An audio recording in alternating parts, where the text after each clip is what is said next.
Hey there, everyone.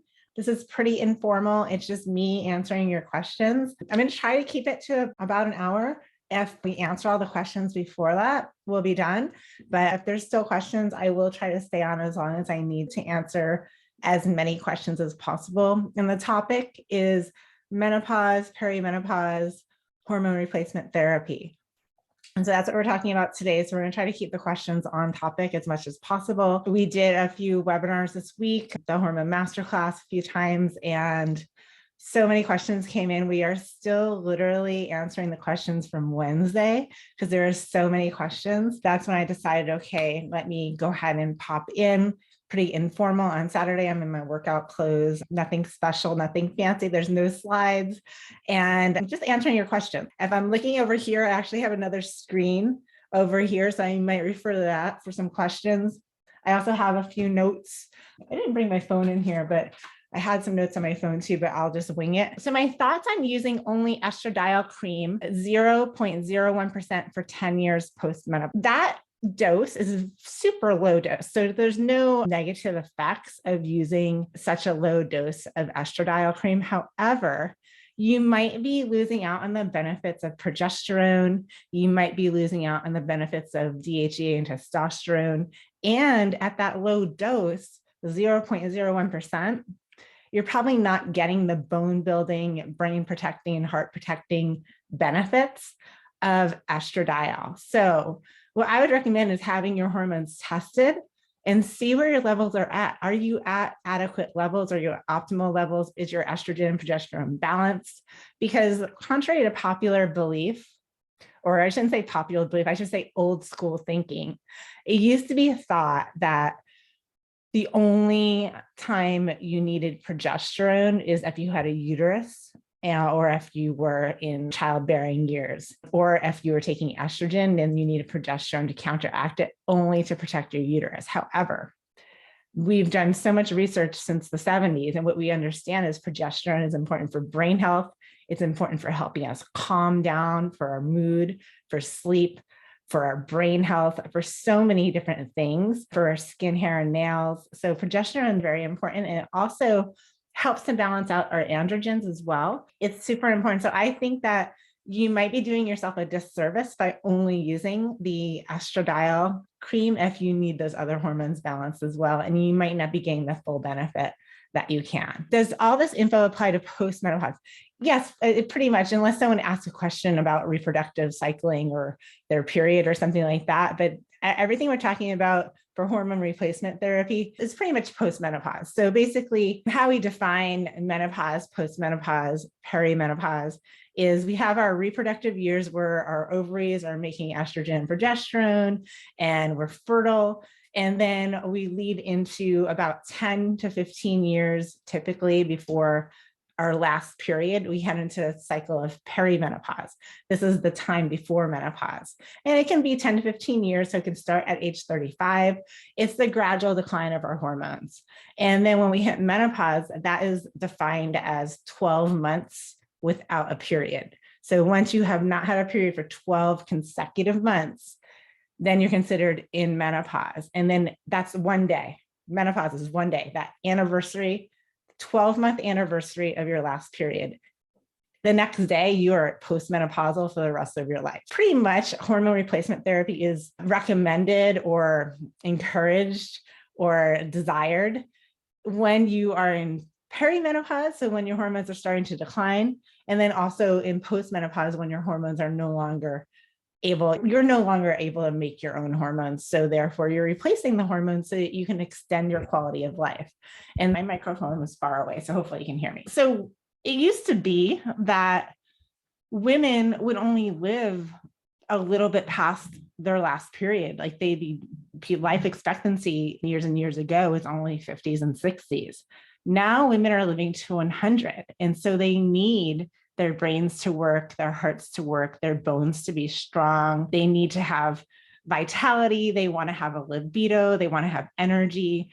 They want to not have rapid aging where their skin starts to shrivel up and their hair falls out and all of those things. So that's really what this is about. So this question, okay, I'm 75 years old and recovering from stage 4 breast cancer with metastasis in my lung, liver, and spine. I'm doing so well that my doctor is allowing me to be off the 75 milligram chemo pill and estrogen blocker for 3 months to see how my healing goes. That's great. Wonderful. Let's see. I'm sizing some of this. It's a long question. I've been having hot flashes since age 57 when I entered menopause. I'm still having them due to cancer treatment. Yeah, because the cancer treatment, they're suppressing your hormones. Doctor allowed me to be off cancer drugs partly so I could try to balance my hormones and partly so I could work on strengthening my bones. Great. The estrogen blocker accelerated osteoporosis. Yeah, because that's exactly the opposite of what we're trying to do. Hormone replacement therapy, we're trying to give you more estrogen. And so estrogen blocking, which is sometimes necessary during an active cancer. And so I'm wondering if hormone replacement therapy can benefit me.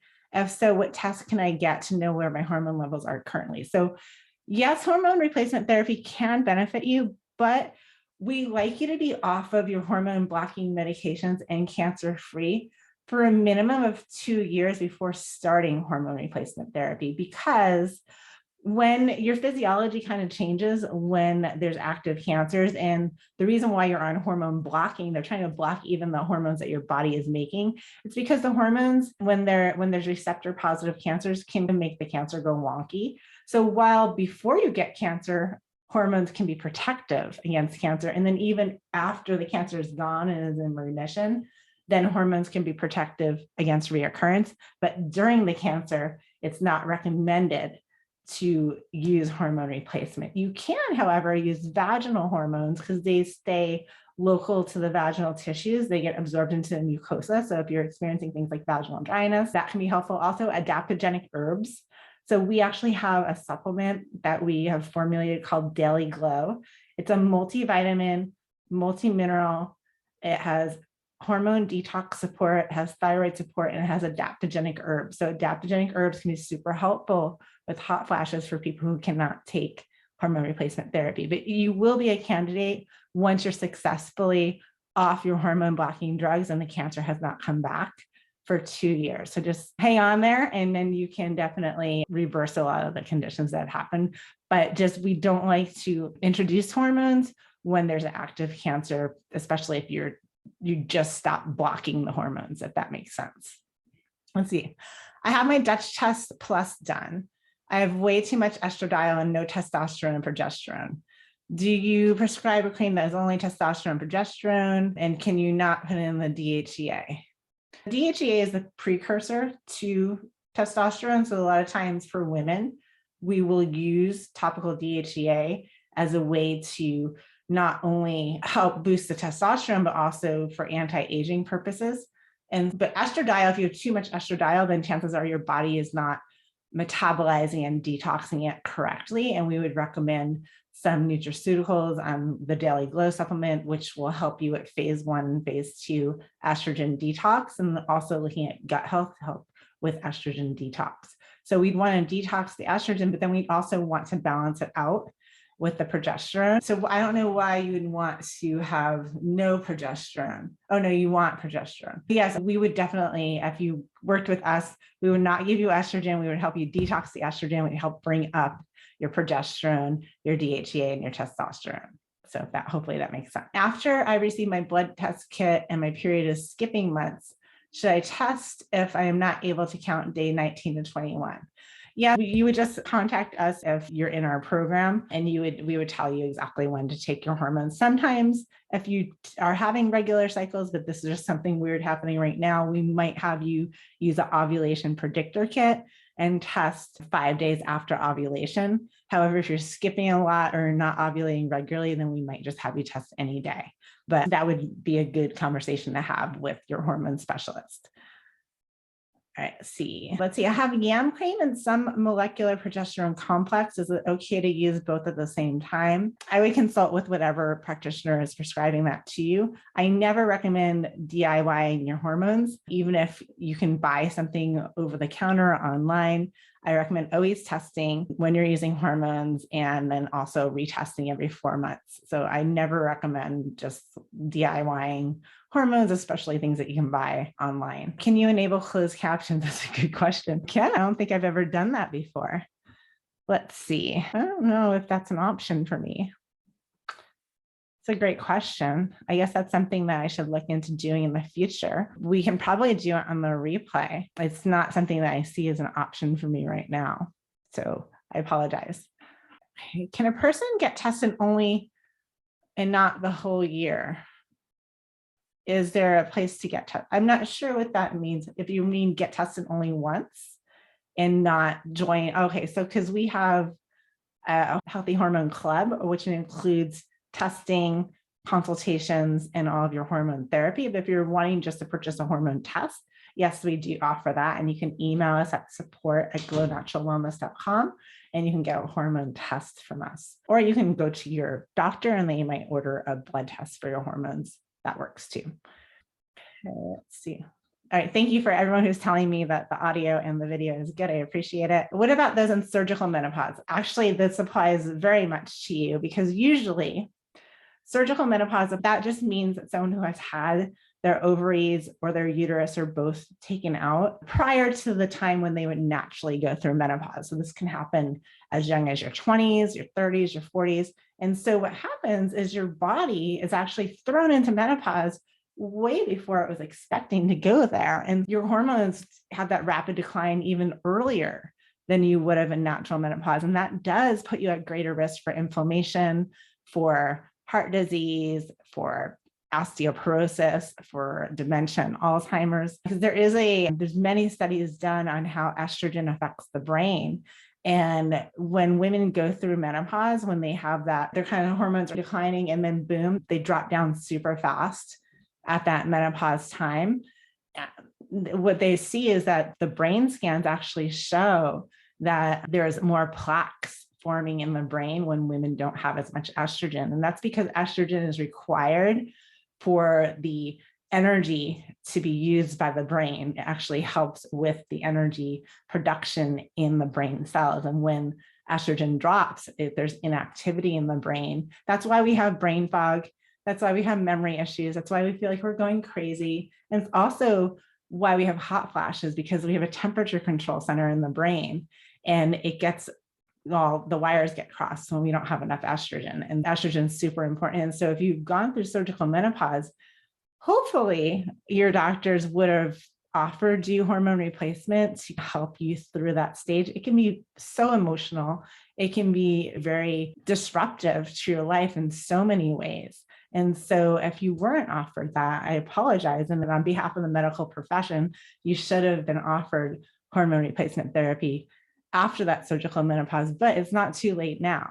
So you can definitely replace those hormones and start reversing some of the negative impacts of not having hormone. Let's see.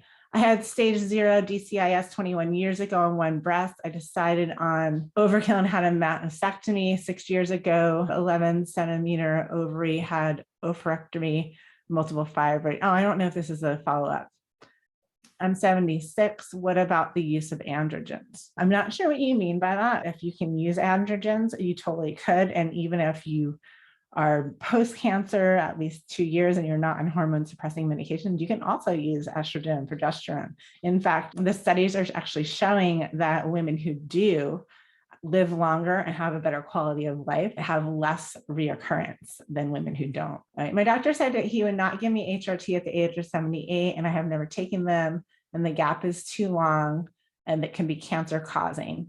This was a surprise for me. What is your opinion? There's no increased risk by taking the hormones later in life, but there is decreased benefit. So you won't get as much benefit as you would had you start taking them when you're 45. The earlier you can take your hormones, the better. However, you can still get some benefit. We have many women who are in their 70s who start hormone replacement therapy who have improved quality of life. Some women are still having hot flashes in their 70s and 80s. So those go away. They reverse vaginal dryness. They're able to restore their libido. They have more energy. Their skin, hair, and nails look better. They're protected from osteoporosis. So bone DEXA scans start improving. It does take about 1 year to 2 years to see the difference on your DEXA scan, but even body composition. So it can be very helpful. And there is actually no increased risk of cancer or really any other health issue. It's just, it takes a little longer to see the benefit. and the benefits are not as great had you started earlier. Let's see. I'm told no hormones of more than, yeah. So the no hormones of more than 10 years past menopause, that actually came out as a standard of care because almost all hormones were synthetic hormones at the time when that philosophy came out. And so the idea was that the only reason, like back in 1996 to 2002, in that time range, hormones were really only given to take care of hot flashes. That was really the only reason why women in menopause were given hormones. And the average the average of time span that women had hot flashes were about 10 years. And so they would say, okay, we're only going to give these synthetic hormones that do cause clots and strokes and all kinds of issues and inflammation. We're only going to give these synthetic hormones to women for the shortest amount of time possible. And we're going to cut it off at 10 years after menopause because there are increased risks with synthetic hormones. So all of those kind of like rules about hormones, it's not really valid for bioidentical hormones. And it's really case by case. Like we never give anyone hormones without testing them first and looking at their health history. And one person who's 60 might actually have better health than someone who's in their 20s. And they might be a better candidate for hormones than that person. So I think that's all old thinking from like the early 80s and 90s and doesn't really apply, especially since people are living so much longer now. It really needs to be updated. And so I had a friend who had a mini stroke 10 years ago. She's 38 now. I'm wondering if you take her as a patient. She has had a hysterectomy.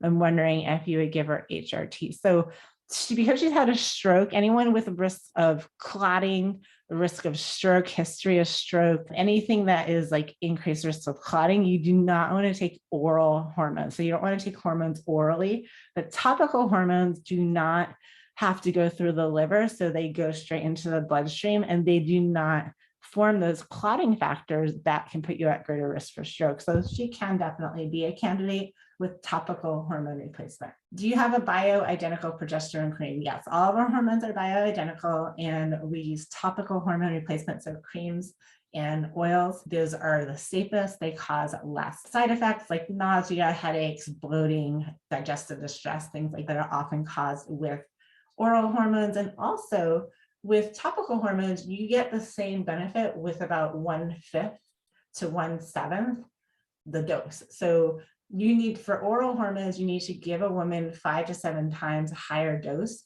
because of everything that gets lost as it's going through her digestive tract, through her liver, and the loss of efficacy and the conversion into metabolites before it gets to the cells. Where topical hormones, you can use much less and get a better benefit and not have any of the extra stress on your liver, on your digestive system, or anything like that. Okay, let me see. Someone's telling me how to do the closed captions. Okay, audio settings, switch to phone audio settings, accessibility. Oh, I'm learning something here. Hold on. Closed captioning. Let's see, enable. All right, I have it enabled. So can you guys see it? Huh. Reader alerts enable. All right, I have it all checked. So it looks like it should be on. I don't know if you have to do something to see it. Sorry if I didn't do it, let me know, but I have it all checked to be on. Oh, can I post a link to the hormone program? Yes, I can post the link, but we will send the link with the replay as well. Awesome. Yeah, I actually, if you haven't had a chance to watch the Hormone Restoration Masterclass, we'll make sure that when we send the replay of this Q&A, that we also send the replay of that as well. What's my opinion on pelleting? I just had a pellet inserted. I'm 51, haven't had a steady period since July. My healthcare professional said I had no estrogen and testosterone. I also take 100 milligrams of progesterone. Oh, thank you so much for Cecilia, who posted the replay in the chat. Wow, Cecilia, do you need a job? Because you're doing awesome. Thank you so much. Pellets. So pellets, there's pros and cons to pellets. So the pro of a pellet is that once it's inserted, you don't have to do anything. You don't have to remember to take your hormones. You don't have to rub any creams on. It's in there.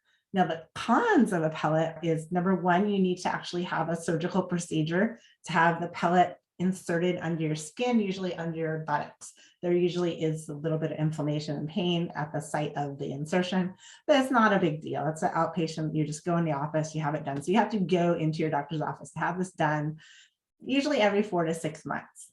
The other con of a pellet is they tend to be very high dose hormones. We've had women come into our practice where their testosterone, where normal would be like 50, 58, they're at 2000, 2500, and they're losing their hair, they're getting acne, they're having enlarged clitoris, they are angry and irritable and depressed. And so that's a problem, super high doses. And then also there's a big burst in the beginning, and then 4 months later, you're not feeling so good. So some women love them, most women don't. We have a lot of ex-pellet users in our program. If it works great for you, then that's completely fine. They're also not very regulated, so it's hard to know what's really in them. And some companies are better than others.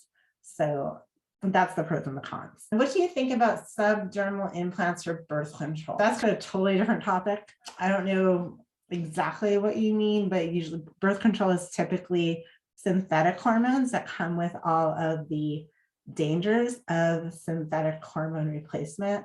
And so even the birth control pill, all the different forms of birth control, they contain progestins and not progesterone, and synthetic estrogens, which do come with health risks. What birth control pills do is they suppress your hormones and they disable your body's ability to have a normal reproductive health. So they actually disrupt your balanced reproductive system, whereas bioidentical hormone replacement, that aims to balance your reproductive health and after you're still of reproductive years, or balance your hormones. So it's the opposite, really. The reason why it's helping you not get pregnant is it's disrupting your hormones, whereas bioidentical hormones are helping to balance your hormone. What about the concern about transdermal hormones lead to excessive accumulation, such as that can happen with women using progesterone over the counter? Yeah, so there are a lot of really bad products out there that do not have the ability to absorb into the skin. And so if that's the case, it's going to sit right at the skin. So it needs to be a USP micronized hormone. It needs to have the proper components in the base cream to allow the hormone to absorb deep into the tissues and go systemic. And so there's a lot of bad products. This is one of the reasons why I say not to DIY your hormones. Don't go online and find some hormone product, even if it's sold by a famous person. If they are not testing your hormones, if they are not consulting with you, if they are not giving you a personalized dose, then it's probably not a good thing to do. There's lots of things that you can DIY. I'm a big fan of DIY, making your own toothpaste, making your own facials, doing your own nails, but hormones, they are so touchy that I really am a strong proponent, and I always have been even before I offered a hormone replacement program, strong proponent of testing,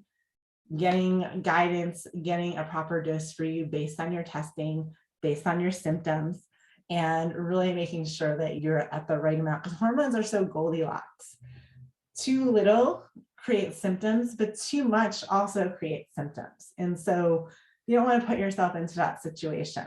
But yes, a lot of the over-the-counter creams, they don't have the proper components to actually absorb well into the skin and get into the bloodstream. And so they just sit on this. And so that's why. Are DEXA scans safe because of the radiation? If you live in the normal world and you are exposed to Wi-Fi, or if you get on airplanes at all, or really anything, you're going to have some level of radiation. I think DEXA scans, because you only do them maybe once every couple of years, it's safe. Is there a little bit of radiation? Very little, no more than what you would normally do. Oh, did you get can someone tell me if the closed caption is actually on? Because I don't see it. I'm wondering. Let me know. Okay, I will get over to the Q&A. I'm going through the chat, and that's probably not fair because people who actually follow directions put their questions in the Q&A, but I'll pop back over to the chat in just a second. You guys are so active and asking so many questions. This is awesome. So much energy in this group. So hang on, I'm going to go over to the Q&A and I'll come back to the chat. Let's see. I have a growth hormone deficiency, which led to premature ovarian failure, osteoporosis, lots of mood and energy issues. I'm so sorry to hear that. I'm 38 and on the NuvaRing for estrogen to build bones in conjunction with daily growth hormone injections, take vitamin D, calcium, and magnesium. What might be missing, or can you recommend anyone who works with adult hormone growth or adult growth hormone deficiency? In order to answer that, I would really have to do like a full look into your health history, your current state of health, lots of different markers to know what might be missing. But based on the NuvaRing, you might also want someone to, I don't know if this, whoever's helping you with this is actually looking at your hormone levels, testing your levels of your estrogen, your progesterone, your testosterone, your DHEA, looking at cortisol and melatonin and all of those things would be really good for you to see. So I would definitely recommend getting tested. What is the role of the Mirena coil in HRT? UK will not test sex hormones, so you have to work out what dose you have of estrogen or progesterone. We test hormones for people in the UK. The Mirena coil that's actually a birth control, and it is a synthetic progesterone. It's medroxyprogesterone acetate, and that works by suppressing your ability to ovulate and your body's ability to make its own hormones. So it's like the opposite of hormone replacement therapy. But yeah, I mean, in the UK, we have many patients in the UK. So we would test your hormones. You always want to test your hormones and know where you're at, because we can have two women who are 50 years old and they both have similar symptoms. One woman has one level of estrogen, the other one has completely different level, or progesterone or testosterone. And so it's really good to see where you're starting with in relation to your symptoms so that you can properly dose and get the best results.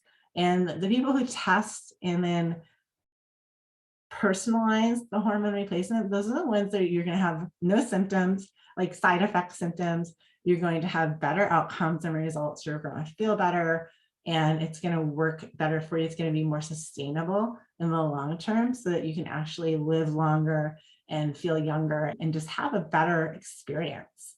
So I would definitely recommend getting tested. Like, how do we know what my optimal levels are, given that we can only test for where levels are now? Is my optimal level the lowest level that relieves symptoms, or can my optimal levels be higher than that lowest dose? How do we determine the levels? Oh, great question. So in a perfect world, every woman would get a hormone test when she's 30 years old or 28 years old, when her hormones are at their height. That's the perfect world. That's why we know what your top hormone level is, or when you felt your best, we test your hormones. We don't have that. And so we do test based on where you are now. So we see where you're at, and then we see where your symptoms are. And that's where we get our starting dose. And the symptoms, we look at everything from energy to hair to nails to skin to mood, sleep, all types of stuff. So we look at 57 symptoms, I think. So lots of different from everything. And then we will give you an initial dose, and then we test again, and we're looking at your estrogen levels, your progesterone levels, your testosterone levels. We're looking at the ratios between them, and we're looking at how your symptoms improved, and we're looking to see, okay, is there some more improvement we can get? And then also, hormones work better when the rest of your body is healthy. And so looking at, do you have any adrenal issues? Is there any thyroid deficiency? Do we have proper nutrients? Are we eating healthier? Are we getting sleep? So all these things come into play as well, but we test every 4 months. And so we will adjust dosing so that we can get you to your optimal. Of course, there's other things that come into play. So are you under a lot of stress right now? Was there a death in the family? Did you recently get sick? That can affect your hormones. And at that time, that season of your life, you might need more or less hormones during that time. And that's why we do ongoing testing in our program, because we're looking to get you to your optimal. Your optimal is going to be different from somebody else's optimal. For instance, with estrogen and progesterone, the ratio of progesterone to estrogen is between 100 and 500. That's what's considered optimal. But that's a big gap between 100 and 500. And I have some women in our program who feel really great around 180 of the progesterone to estrogen ratio, but other women need to be like 550, a little bit over the range to feel their best. And so we don't know that. Like, I'm not a magician or a wizard or any kind of magic. So I don't know that right off the bat, but we start you based on your symptoms and your test results and things that you're telling us and your history and all of this information. We start you on the dose that we think is going to be best for you. We do go conservative. We will err on the side of less hormones in the beginning just to see how your body reacts. Some women, a little bit of hormone does a lot for them, and some women need a little bit more. But every 4 months, we're going to retest. We're going to monitor your symptoms. We're going to check in with you, and you're going to check in with us. Should you have any concerns, or I really wish that my vaginal dryness is going away faster, or whatever it might be, and we can adjust prior to the test too. But for the initial with hormone replacement, you want to give it 3 months to really judge it and see how it's going to help those symptoms. Let's see. I've been on BHRT for 13 years and I also have hypothyroidism. Would I be a candidate to change? Definitely. We have a lot of women who, because of the high cost of hormone replacement therapy, especially here in the United States, it's generally not covered under health insurance. And especially for if you want bioidentical and you want topical, it can be super expensive for those prescriptions. And we've made our program as affordable as possible and all inclusive. So we include the testing, we include your consultation, we include all your hormones and the shipping and the support. And so we do have a lot of women switch over for affordability reasons, and also because sometimes doctors don't believe in testing or they're not getting the results that they want. A lot of doctors will just give everyone the same dose of hormones. Oh, you're a woman who's 50, you get the same dose that every other woman who is 50 have. And the reason for that is, like, most doctors will even put in writing that it's too complicated to try to individually dose everybody, and the same dose should work for everybody. So you can absolutely switch over. We have a lot of women do that. Okay, I'm approaching the age of 71. I'd like to know if bioidentical hormone cream can be applied to my elderly vaginal walls. It would be helpful. Absolutely. To be healthier and more absent and build back those tender tissues, also to ease into my new relationship. Yes, it works wonders. So estrogen cream and DHEA cream, sometimes we'll use one or the other, and sometimes we'll alternate the two. They both work wonderfully for restoring the integrity of your vaginal tissues, restoring moisture, reversing atrophy. What happens is, as we get older, our tissues change. The walls of the vaginal tissues get thinner, they start to atrophy, everything gets looser. And adding those hormones in can really restore that youthfulness, that moisture, bring back the integrity, and really be super helpful and make sex more comfortable. If you're over the age of 40, you're going to want to probably use lubrication when you have sex. It's just a fact of life. But with continual use of hormone replacement therapy, both topically and vaginally, you can really make a huge difference and really change your sex life and your relationships for sure. Yes. And then you mentioned fibroids and stuff. So fibroids tend to be due to an imbalance in your hormones, tends to be too much estrogen in relation to progesterone causes growth. And so most of the time when we can balance those hormones, improve estrogen detox using something like DIM in our Daily Glow supplement, diet, and then also improving gut health, and then adding in that progesterone to balance out the estrogen, that can really help with fibroids.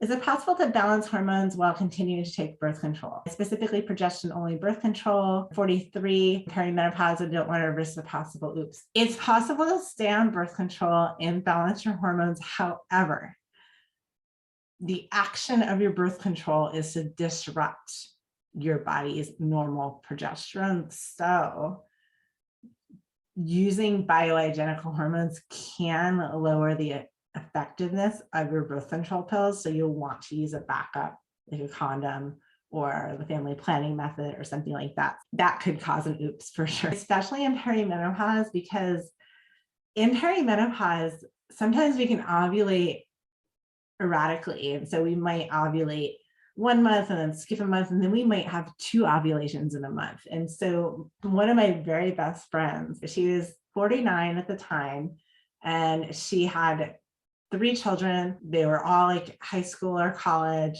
She had just gotten married to a new man, and like all the kids were just about out of the house in a couple of years. and she was using birth control, but she just figured she's 50. He was even older than her. I think he was 64 at the time. And what do you know? They had an oops. And she ended up with twins. And they're the most beautiful twins. They're like 7 years old now. They're gorgeous, beautiful twins. She's super happy. But at the time, she was like, oh my God, I'm pregnant.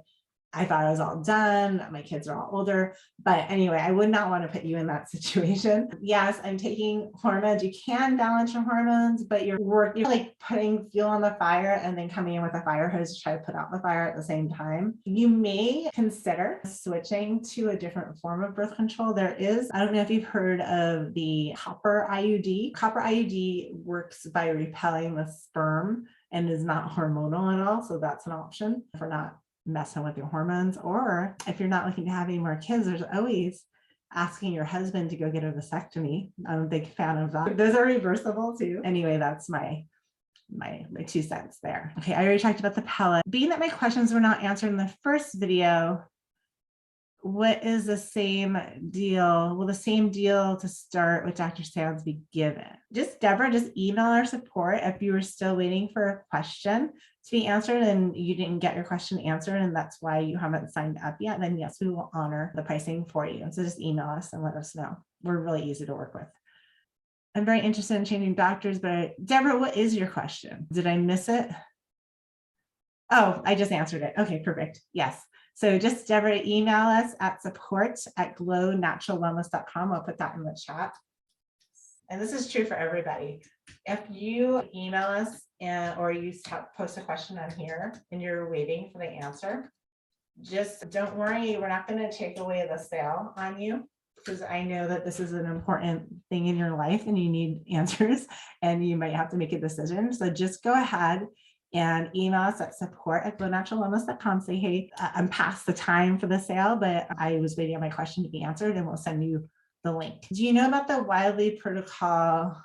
Yeah, I don't believe in the Wiley protocol. I think they use a lot of hormones and they actually induce, from what I understand, it's not something that you learn when you go to training for hormone replacement therapy because it's not really considered medically sound. However, what I know about it is I believe that they encourage women in menopause to get their period because they're using really high dose hormones. And that's not something that I recommend. I don't recommend it, but I can't speak poorly of it too much because I haven't studied it. It's not really a commonly used protocol for licensed practitioners that specialize in hormone replacement therapy. It was actually created by a non-medical person. So yeah, I don't use it in my practice, so I can't really speak to it. Let's see, I take Synthroid, my thyroid, and no other drugs. Menopause began in July 2018. I'm 58 years old. I recently had blood tests for insurance purposes that show I have almost no estrogen or progesterone and very little testosterone. I informed my doctor and he gave me an RX for estradiol 0.5 milligrams and etherdone acetate, 5 milligrams. I haven't started taking it yet because people are scaring me that it will hurt me and not help me. I had a bout of skin cancer last summer, all gone, no chemo or radiation. I have colon polyps, never cancerous, but I have to have colonoscopies yearly. I've not been sleeping well. I feel pretty tired all the time. I also think that I have menopause brain fog. Should I be scared to take the hormones? All right, so yeah, all right. So you are being prescribed a synthetic progestin, which is linked to a lot of problems. And it looks like estradiol, which is estradiol. If it's actually estradiol, it doesn't have anything in front of the name. For hormones, there's with estrogen, if it says ethinyl estrogen, methanol estrogen, conjugated equine estrogen, estrified estradiol, any of those, that means it's synthetic. And then with progesterone, if it's medroxyprogesterone acetate, if it's norethindrone acetate, I have some of these written down, submit, levoxynorgestrel, desogestrel, or magestrel acetate. Those are all the list that I have of all the synthetic progesterones. For progesterone, the only non-synthetic is called progesterone, and it should be USP progesterone, no medroxy, no acetate, no nothing like that after it,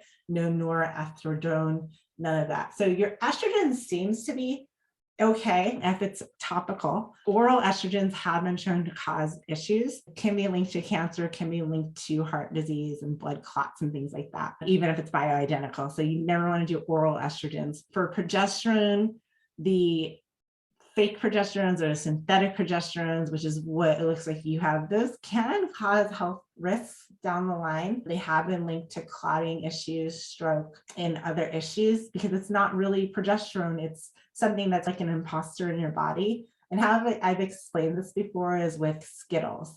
So you can have an orange Skittle and you can have an orange.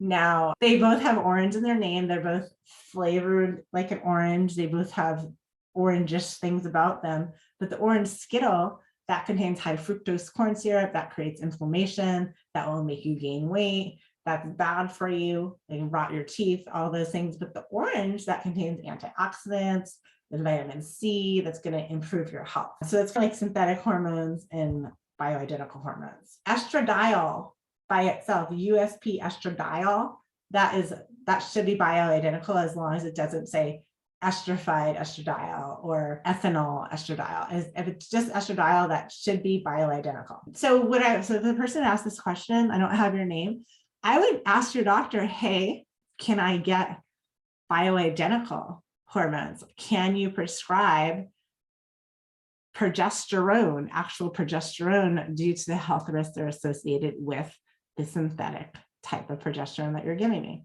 They should be able to give that to you. It might be more expensive when you fill the prescription. Otherwise, we can fully help you with that. If the cost is an issue, we've made our costs as low as possible. But the estrogen, if it's estradiol, that should be fine as long as it's topical and not oral. See, I have a number of negative symptoms. Will there be ongoing communication for all my symptoms until most? So in our program, are you asking? So our program is, there's ongoing communication completely. How our program works is when you sign up, you get a link to fill out an intake form. So it's not that big of an intake form, but it asks about your history, your family history, your lifestyle, and hormone related questions. Once you fill that out, then myself or one of my team members will review that. If it all looks good and you have no red flags that would not make you a candidate for hormone replacement, then we will order your hormone test. Your hormone test will arrive within about a week to your house with your instructions. You'll get an email letting you know how to perform the test kit. It's going to be either saliva or dry blood spot. You will get to pick. They are both really accurate and they both are super easy to do at home from the comfort of your own home. So you'll pick which one you want. Some people don't like the saliva because they can't create enough saliva. Other people are afraid to prick their finger. And so we give you the option. They both work just fine. Once that test comes back from the lab, and if you're already on hormones, we give you instructions for when to take your last dose prior to the test.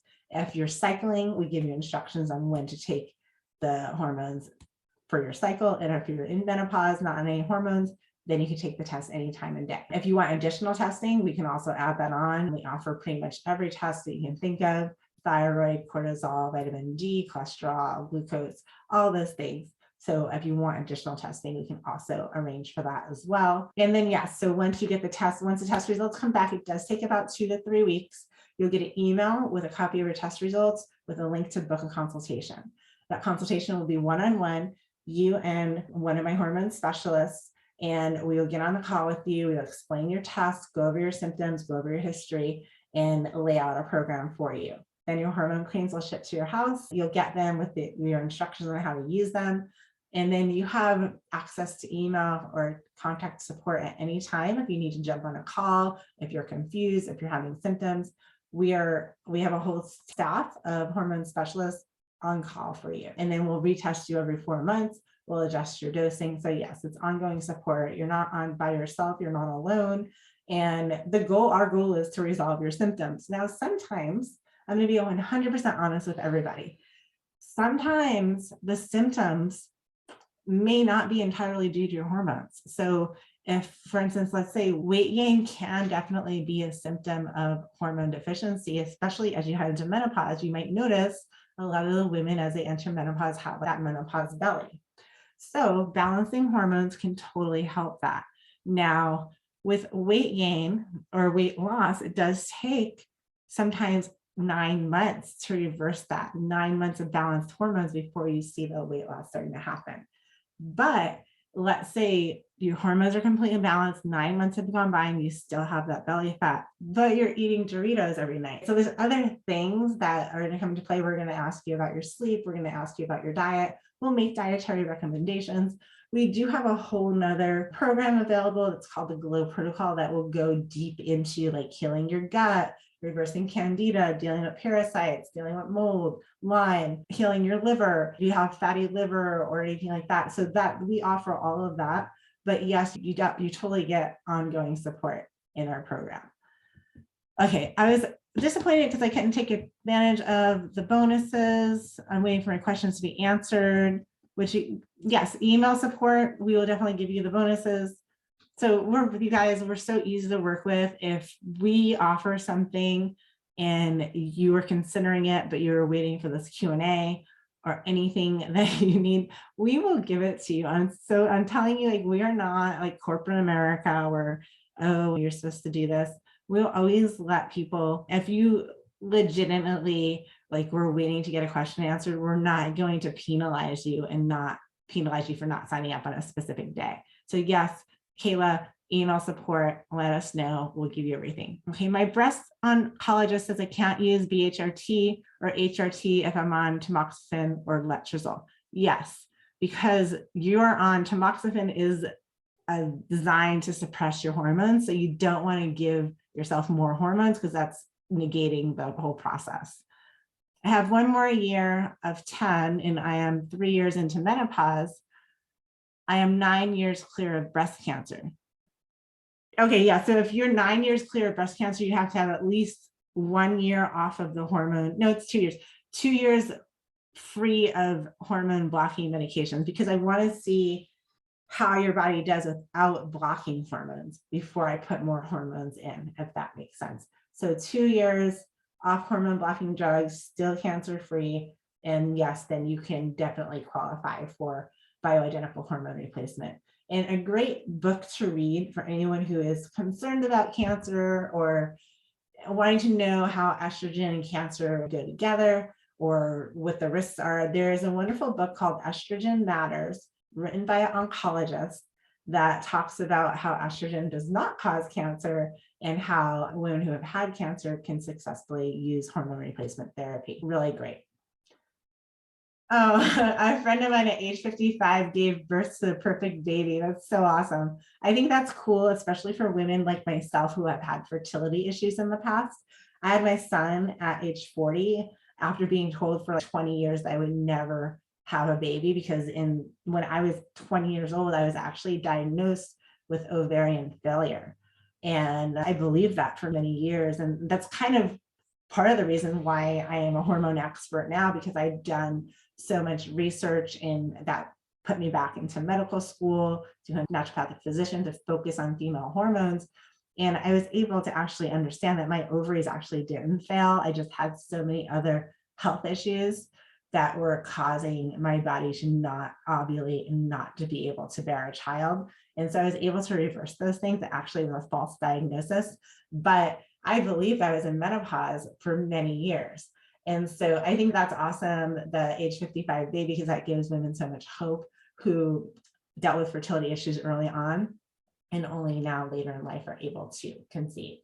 I'm on bioidentical estrogen and progesterone. What time of day do you recommend? What do you think about half in the morning, half in the evening? Yeah, most of the time we split dose. A lot of women do better with their progesterone at night and their estrogen in the morning, but some women like to have half and half. It depends on what your symptoms are, when they occur, and how your body reacts. Soy milk, organic, is there an issue? That's a whole nother topic. Soy in and of itself has phytoestrogens and can actually be helpful for women in menopause.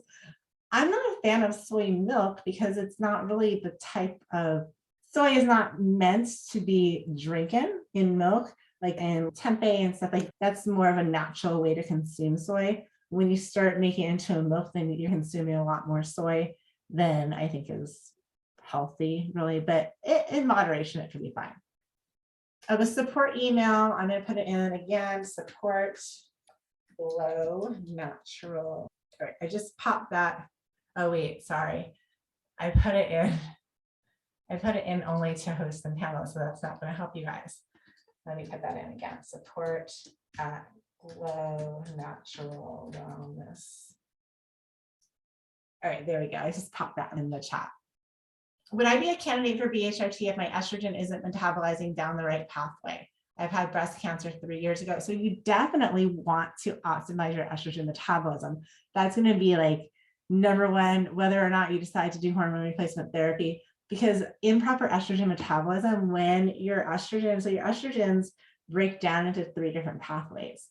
There's the protective pathway, there's the DNA damage, carcinogenic pathway, and then there's the kind of like neutral pathway.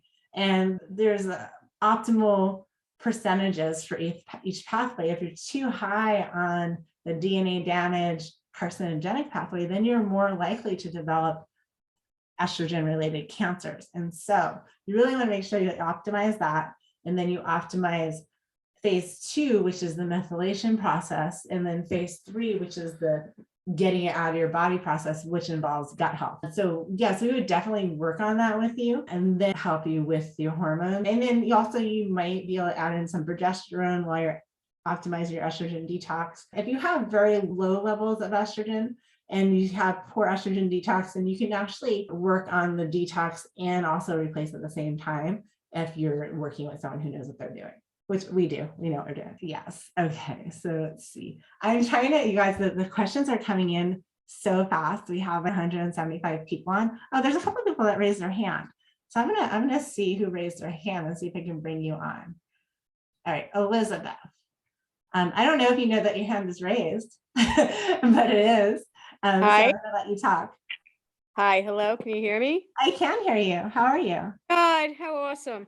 You were like the first doctor that I have reached out. I've been like so perplexed for years, researching, going crazy. I wrote. You know what? Most doctors are perplexed. Yeah, I'm finding that out, and I really lost my faith in many of them, and it's really sad. So let me tell you, in medical school, so whether you're MD or ND, I'm a naturopathic physician, so we learn a little bit about hormones, but it's really after school, if we go on for specialties, that's where we learn about hormones. Gynecologists, only 7% of them understand hormones and hormone replacement. You're going to really laugh. My sister, at 36, I wrote in the private, in the thing, you must think I'm going to be crazy when you read everything. Help.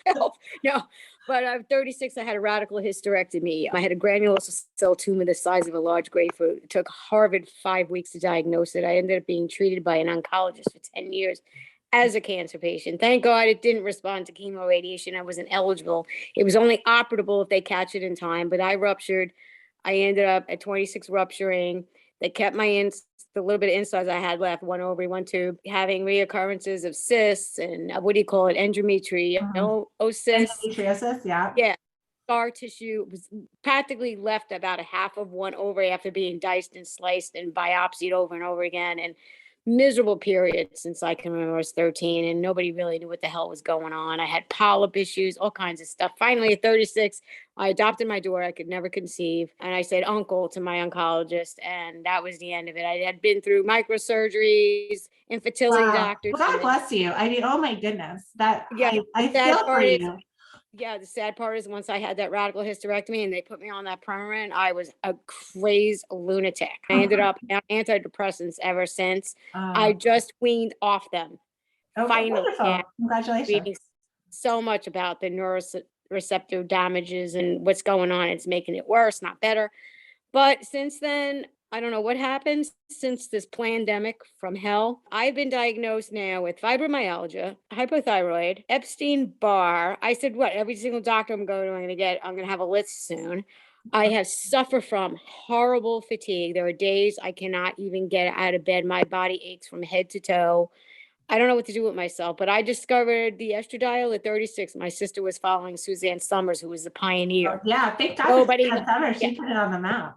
Yeah, doctors didn't want to listen to her. And I had to ask my GYN, excuse me, why am I on this Premarin and I feel so lousy? I was still flashing. I was irritable, mood swings. Who wants horse hormones? So I said, can you give me estradiol? She goes, oh yeah, I can. I go, why didn't you tell me about it? First of all, I didn't have insurance. It was a quarter of the price, fraction. And within 2 weeks, I was on 2 milligrams, I think, at the time. I think that was the max. I Mhm. felt so much better. I was like, Wow. wow, yeah, really. And I had been, again, still on and off an antidepressant. So I take MP thyroid, 15. I'm on the lowest dose. I'm seeing an endocrinologist. I'm saying to him, how are my hormone levels? Keep taking your estradiol. I'm on 1 milligram, but I still feel like crap. Mm. And the MP thyroid isn't cutting it. I wasn't even able to get up and get dressed and want to go. I didn't even want to go. I had to talk myself into going to the shower. And one of my friends said, your Oh. body's shutting down. You're not going to wake up soon if you don't get the right help. I was like, oh, thanks for scaring the hell out of me. Well, yeah, well, you gotta understand your body's been through a lot, like a lot of trauma, and they can definitely take a toll on you. Yeah, it sounds like, is your doctor doing testing for your hormones, Yeah, thyroid, going, all that? he's the one that put me. I told him I didn't want the synthetic Synthroid. I see what it's doing to friends' bones. They're suffering from scoliosis. They're getting all that hunchbacks, all these. I said, how can you? I read up on it. How can you only be taking T4? You had your whole thyroid removed. You need Mm, all the T's. yeah, I know enough about that to know that. And if they don't know that your T4 isn't converting into T3, then yeah.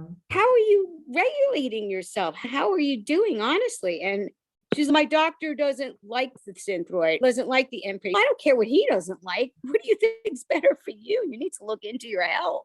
And I'm telling these friends, and I'm like still scratching. You've done a lot of research. Do you have a question?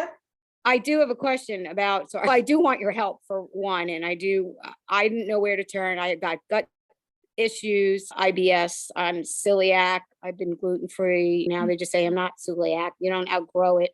It's just not high enough on the level scale because I watch it. Yeah, when you test for celiac, like you have to, it's such a silly thing, but you have to actually eat gluten in order for it to show up. And so I know. sometimes it's not worth it. It wasn't. I think as a baby having celiac, they thought you outgrew it. No, I didn't. It reared its ugly head again in my 50s. I really paid the consequences for it. But I really know that taking 1 milligram of estrogen, I lowered it down to 1 milligram on my own because I had people telling me, oh, you got to watch. I know it didn't cause breast cancer. Bioidentical is actually a saving grace compared to the synthetics. I don't know where these doctors, some of them are coming from, but anyway, I don't listen to them. I haven't found one yet. My endocrinologist, I said, can't you give me testosterone? Can't you find out what else can help this fatigue? And I don't have a libido anymore. I have no desire for anything. And he's, oh, unless you get a sexual partner, I can't see giving it to you. What do you mean? I have to want to engage in sexual relation for you to give me you're telling me it won't give me a boost of energy regardless of libido? It Why sounds am I? like you Why do men need get? another doctor. Yeah, it's a man's world. Oh, let's give it to the men so they can keep it up for 4 hours. No, you know what Who I are mean. they having sex? I always say, because it's so easy for men, for any hormone. So women go to a doctor and they give all the symptoms of low hormones, and the doctors will want to prescribe antidepressants and statins and all these things. But a guy, the husband, could go right after her into the same doctor and give him like 3 symptoms of low testosterone. He gets his testosterone in like 15 minute conversation. It costs like hardly any money at the pharmacy. Yeah, But you're who right. are these guys having sex with that their women, their partners can't get hormones? Yeah, So what's your question, Elizabeth? I want to make sure I have everybody's hold time. up. The same thing with the vasectomy. It's so easy for a man, but a woman should go have her tubes tied. You know what I mean? It's just so Right. ridiculous. No, my question is, if I've been on the estradiol since I'm 36 years old and I lowered my dose, obviously something's not right. I don't know. I'm playing guessing games here. The doctors don't know. Some doctors didn't even want to give it to me. I had to keep switching doctors. Just fill the damn prescription already. So do I have to come off it before you? No. So for people who are already on hormones, because we're going to ask you like what hormones you're on, right? And then we want to test your levels because we're also going to ask you about your symptoms. So if you come off of it and you tell us what your symptoms are, it's going to be what your symptoms are on it, but then the test is going to show you off of it. So we want you to actually take your hormones that you're currently on within 12 to 24 hours of testing, so we can see how you are on that dose of hormones, because that's your experience has been up till now.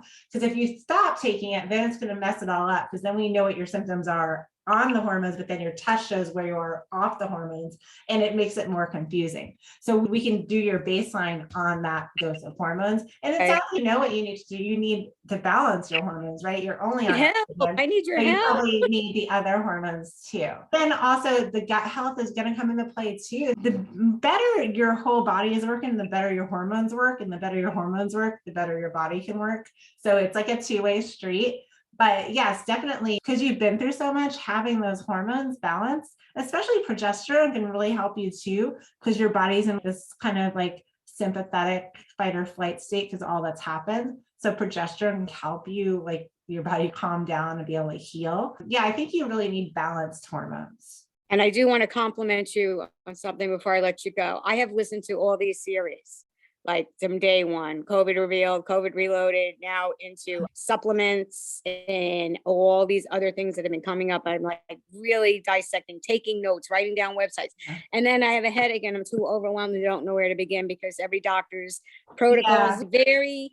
And we don't have, the common person, it's hard to research all the ingredients to know if you're being duped on the supplement. If you're taking something that's actually hurting you instead of helping you in the end. As far as the right stuff, like I do want to be tested for metals. I went and had blood work done. They said I didn't have metals. How do I know they gave me the correct test? Yeah, it's hard. It's hard. And every doctor is going to have their own. See, doctors are no different than any other person. So doctors only have their knowledge base. So what they went to school for, what they've exposed to. And unfortunately, like I'll say, I don't have experience in that, or let me find out the answer, or let me speak to somebody who might have that experience. But most doctors will just tell you, oh, there's nothing you can do. Unfortunately, doctors have really big egos. Naturopathic physicians don't tend to have as big of egos as MDs do, but rarely will they tell you that they don't know. They should, just human. I would never get mad if a doctor said, I've never come across this before, let me find out for you. But they never do that. They always say, oh, nope, this is what you have, or this is what the insurance code says it is, and there's nothing you can do. That's what I was told when I was younger, and I wasn't making any hormones. Like, oh, your ovaries are done. There's nothing you can do. And so you can get mad at doctors, but they only have 7 minutes to talk to you. They have standard of care where if you fit this box, they give you this medication. If you fit this box, they tell you this. And it's why a lot of doctors are switching out of conventional medicine into functional medicine, because it's stressful for them. I see that. They want to help you, but they can't. Their hands are very tied. And then, of course, you have a lot of online companies that are just preying on your emotions and selling you crappy supplements that are not researched at all. So you do have to do your research and things like that. But it can be very confusing for sure. Yeah, and I mean, I'm glad that you do go a little further, because I would want you to find out if I have the parasites and metals, because there's certain, I'm on top of the doctors. I want to know my magnesium and potassium level. They never ordered. I had to ask for it to be included in my work. I will not take a statin. I know the numbers really don't mean anything. I've learned all about that. It's just in the telling, oh, we got a new one out. It's a water soluble. Oh, it won't break the blood-brain barrier. Can you tell me that's the truth? Okay, sure. You're reciting what these people are dropping off. Well, you do have to be your own advocate. That's for sure. For a lot of times, and I'm going to go to another question soon, but what I really hope everyone takes from this is that just because you have health insurance or health care, it's not health assurance. It's health insurance for in case something goes wrong. Just like if your house breaks down or your house goes on fire, that's where your home insurance comes in. So if you're in an accident, that's where your health insurance comes in. But you really have to be your own advocate, because nobody cares about your health as much as you do. So you do have to study. If your doctor's telling you something that you think is off, go get an opinion or do some research. And hopefully, if you find a good doctor, they're going to be listening. They're going to be like, oh, let me look at that study that you brought me, or let me listen to you. And if they don't, find another doctor. There are good ones out there. And younger doctors, I hate to say this because I don't like to be like ageist, but I know the younger doctors coming out of school now, even the medical doctors, they're more open-minded than the doctors that went to school in the 70s, and they're still quoting you literature from the 70s, and they're not looking at any new research. They're not reading anything. That's why I appreciate doctors like you and the ones that are all becoming forward more with it. But the problem with functional medicine is, as much as you can look it up in your area, you don't want to get just one that's going to follow a list as well, and it's going to end up being $10,000 by the time you're. And that's why we try to make our programs affordable, because I'm very sensitive to that functional medicine, naturopathic medicine typically is like, if you're priced out, if you're not like a 7-figure earner, like you're priced out. If you're a teacher or a school bus driver, or you work at the grocery store, or you're 64 now. If you're on a fixed income. Exactly. So thank you so much for coming on. But thank you. I'll get hooked to your link. Thank you so much. Take care. Thank you. I hate to cut people off, but I know that there's a lot of questions. So Leanne, is it Leanne or Leannel? No, I'm not sure if I'm saying your name, but you can unmute yourself. And if you have a question, your hand is raised. So sometimes people raise their hand by mistake. And if it is the case, let me know. Oh, you did it. You did it. Can you hear me? Oh, no, you're still muted. I'm not sure if you're still there. So I'm going to just leave you as you can unmute yourself whenever you're ready. And I will go ahead and answer some more questions. So those are the only two hands that are raised. Let me see. I had a complete hysterectomy 8 years ago because I had a hyperplasia. I have taken no hormones. I am osteopenia, osteoporotic at age 62. I have inconsistent sleep, nails are softer, flake on top, moody, depressed. My mother had breast cancer. I have not pursued hormone replacement because of that, and the fact that my pap smear showed it was precancerous. Okay, so if you don't currently have cancer, hormone replacement therapy, especially if you're using estrogen that has estriol and estradiol combined. So estriol is a weaker estrogen that is cancer protective. When we as humans make our own hormones, we make about 80% estriol and about 7% estradiol, and the rest of it is estrone. Estrone has no benefit. We don't replace estrone, but estradiol, we replace our estrogen as 80-20, 80% estriol and 20% estradiol for that cancer protective effect. A lot of doctors only do straight estradiol.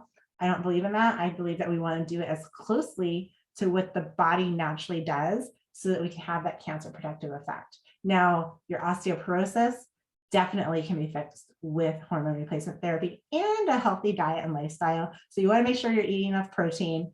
You want to make sure you're doing some weight-bearing exercise, but the primary reason for osteoporosis or osteopenia is the loss of estrogen. And in smaller amounts, progesterone and testosterone, but estrogen is a biggie. So definitely that's a bigger risk of dying than the cancer is. So taking the hormones, that reduces your overall mortality rate. So basically all-cause mortality, that's a fancy way of saying any way of dying, is reduced in women who are on hormone replacement therapy. There's actually just a study that came out in May to June of 2022, so just last month, by the Cancer Journal. So the most prestigious peer-reviewed journal for cancer came out with a study saying that women who use hormone replacement therapy for menopausal symptoms have reduced risk of all-cause mortality. So they die less, they live longer than women who do not. And they showed it reduced rates of heart disease, of cancer, of all other risks, stroke, dementia, all of those things. So I think that you could definitely, making sure you're testing, making sure that you're using the modest dose, so don't go get a pellet that's super high doses, topical hormone replacement therapy with frequent retesting, optimizing your estrogen metabolism and keeping your hormones balanced, that can be helpful. All right, let's see. I have Hashimoto's, I'm 52, I am still menstruating, but periods are erratic. How does hormone replacement therapy work with thyroid disorders? I'm taking NP thyroid. That's a great question. Hormones like estrogen and progesterone have a kind of a symbiotic relationship with your thyroid.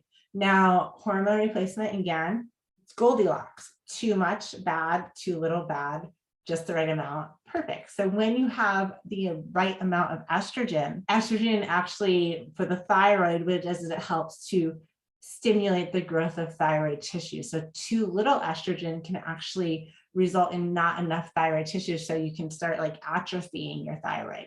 Too much can result in enlarged thyroid glands. So you want to have just the right amount of estrogen. Estrogen also relates to production of thyroglobulin.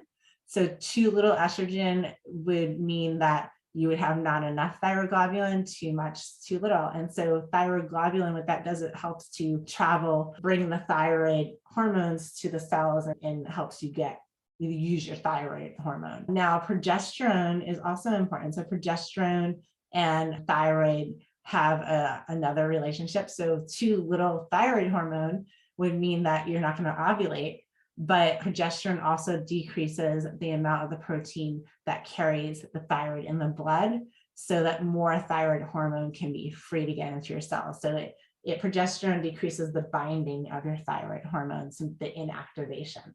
so that you can actually use your thyroid hormones. Basically, having balanced hormones, adequate amounts, not overdoses, not too little because of menopause, will help with your thyroid health and prevent you from having to take too much thyroid medication and preventing stress on your thyroid. But too much, replacing without testing, using pellets, that can actually be hindering for your thyroid. So you don't want to use too much. Let's see. What is your concern about transdermal? What about the concern that, oh, I already answered that. Let's see. I haven't had a period for 8 years. BHRT cause menstrual periods to restart. Okay, it can if it's done improperly. There's a few different ways you can stimulate a period to restart. If someone's in menopause and we use what's called cyclic dosing, where we only dose 2 weeks out of the month, then that can sometimes stimulate a bleed. However, if we're on the right dose of estrogen, if it's balanced with progesterone, and we're doing a more continuous hormone replacement for someone in menopause, we do take a little hormone break at the end of the month for just a few days to allow the receptors to kind of refresh and renew themselves so that we can use the hormones longer term without having to keep increasing the dose. But when done correctly, there should not be a menstrual period happening. There's about 10% of women that might have a little bit of breakthrough bleeding, usually the ones who have recently gone into menopause, and that will only happen for the first 2 to 3 months max, but 90% of women do not have any menstrual bleeding. How would you explain the pros of being a frugal spouse? So for spouses, they'll probably get more sex. That usually sells it for most of the guys. You're going to be in a better mood. You're not going to be as depressed or weepy or anxious. You're going to feel better about yourself. Your skin's going to look better, so you have less need for Botox and expensive skin creams, and you're likely to have a longer life, so you'll be able to take care of him. So you'll be the one who lives longer, and you'll be able to take care of him as he gets sick. I don't know. And most spouses, if they understand the health benefits, the longevity, and also if they're supportive of you and just understanding the health benefits of it, I would hope they would support you. But it's really not much more expensive than a gym membership. I don't know. It's hard for me to explain that, I guess. I don't know what his trigger points are. Let's see. I'm trying to answer some more questions. Let's see. Oh, we've been going for quite some time. Let's see. And let me just see. Oh, you guys are all still on though. So I'm going to keep answering questions. In order for DHEA to work, doesn't one need to have ovaries? Absolutely not. So our DHEA is actually made by our adrenal glands. So DHEA is a precursor to testosterone. For women, when our ovaries are still working, we make most of our estrogen, I would say like 98%, most of our progesterone, and about 25% of our testosterone is made in our ovaries. And the other 75% of our testosterone is actually made from DHEA, which is made in the adrenal glands. Our adrenal glands make cortisol, they make DHEA. DHEA convert preferably to testosterone. And then if your testosterone amortizes, testosterone can convert to estrogen if you have too much of it, or if you have some genetic imbalances, then you can actually convert your testosterone to estrogen, but DHEA converts to testosterone. In most women, DHEA is a great way to go for boosting testosterone. Topical DHEA in the right dose, it will not only help boost DHEA, which is the anti-aging hormone, but it also boosts testosterone. So it's a great way to do that without the side effects of acne, hair loss, irritability, and weight gain that can come with straight testosterone, because oftentimes too much is given to women. So it's a preferential way. Is the checkout available at PayPal? I believe it is. It should be. If you can't find it, just go ahead and email support@glownaturalwellness.com. I want to say as little as last week, I know that someone paid with PayPal. I believe it should be available unless there's something going on with PayPal that I don't know. I don't handle the billing. I don't handle anything like that in this practice. So I am like the medical person. I answer all the health questions. I work with the hormone specialists. We talk about all your cases. Email support@glownaturalwellness if you're having trouble with the checkout and you need PayPal or anything like that. And if you have a health savings account or a flexible spending account and you have a debit card for that, you can totally use that as well for the payment. Let's see. What is the research indicating that estrogen may be safe for breast cancer? There's lots of research out there. We actually have a list of studies that we can send out. You can also read the book Estrogen Matters, written by an oncologist, that has many peer-reviewed studies in there. But here's the thing. So estrogen real estrogen, bioidentical estrogen, or the estrogen that our body makes, if that caused cancer, then every 25-year-old would be going into the oncology ward with cancer. Synthetic estrogen, Premarin, ethanol estrogen, these fake estrogens that the body cannot recognize, that causes cancer. Drinking alcohol, eating processed foods, not getting exercise, exposure to toxins, that causes cancer.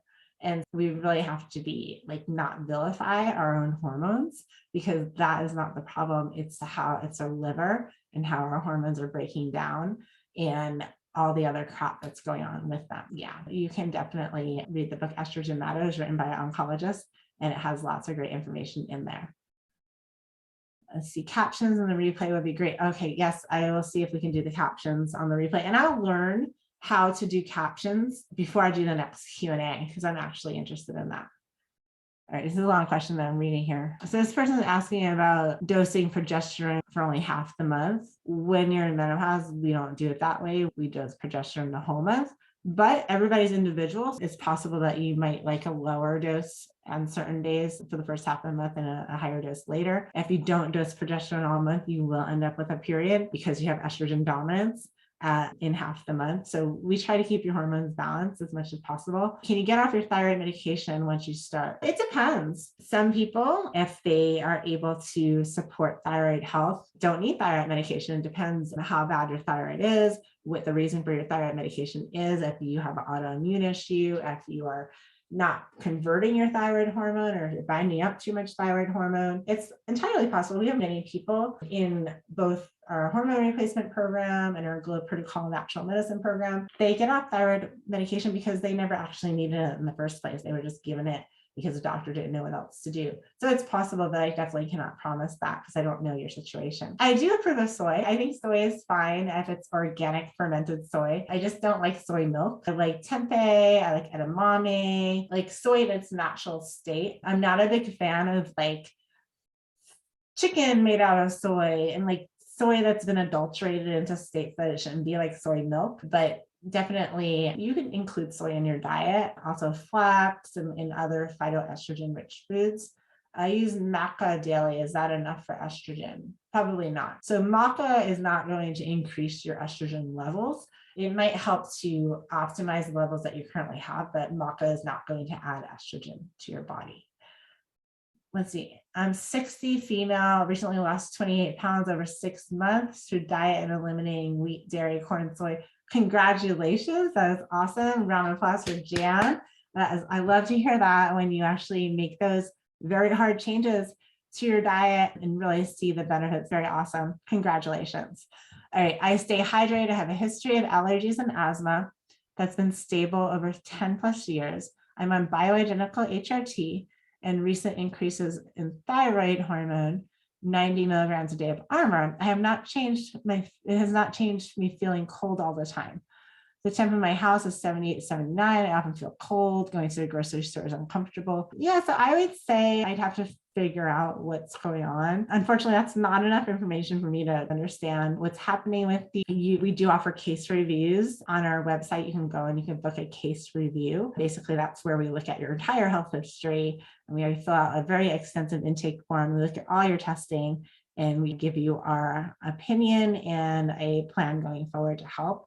So I'm not really sure what's going on with you because it's too hard for me to tell. Let's see, what is the normal hormone levels in menopause on HRT? So it depends how you're testing because there's blood tests, there's dry urine tests, there's saliva tests, and there's blood spot tests. They all have different ranges. It would be hard for me to tell you because it depends on what type of test. You want to have mid-range levels. When we do our testing, we show you the levels based on which tests you get. Yeah, you want to have adequate levels of hormones. If you get your blood test done, they will show you like the menopause range, the luteal range, the follicular stage range, and the pregnancy range. Sometimes you want to be in the middle of the luteal range for protection of your bones. That's where you want to be. You don't want to be in the menopause range. The menopause range is the hormone deficiency range.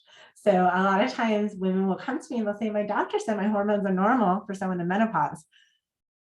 And that's okay. But the thing is, no one else is normal for someone in menopause. Osteoporosis, heart disease, hair loss, weight gain, low sex drive, vaginal dryness, like all the symptoms, right? So you don't want normal for menopause. You want normal for a woman. You want adequate, optimal for a woman. So you want to be optimal, not standard, if that makes sense.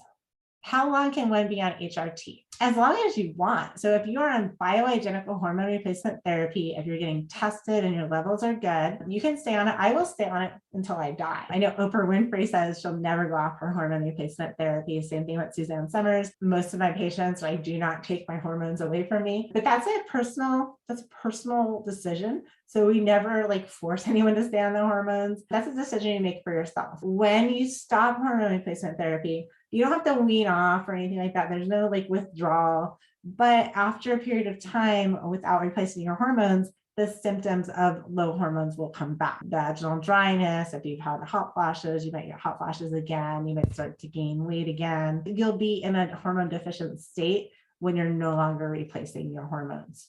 However, if you replaced your hormones for 10 years, you do have that compound effect of that bone growth for that 10 years. So you're staving off osteoporosis.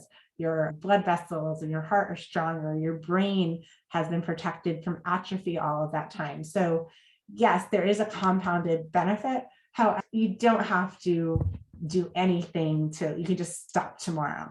You don't have to withdraw or wean off or anything like that. It's not like an antidepressant or anything like that. Let's see. I think I answered that question.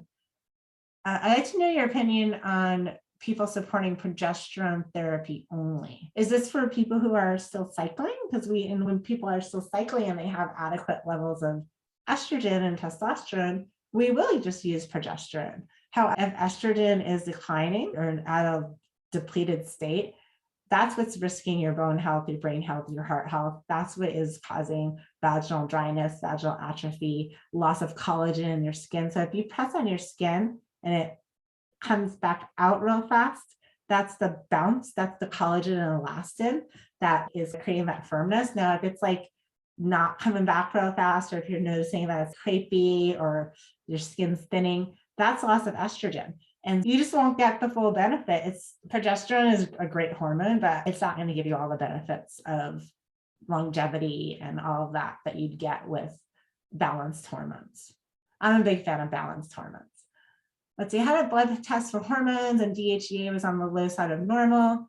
Doc has me taking 25 milligrams, said progesterone, estrogen, and testosterone were in the normal level. So normal for what though? Normal for menopause or normal for a healthy, vibrant woman? Said I can take 100 milligrams of progesterone for hot flashes. Is that okay? I'm 51. Just started to have, yeah, that's completely fine. If your estrogen is still good and your progesterone is a little bit low, then you can definitely take progesterone until you need the estrogen. That's completely fine.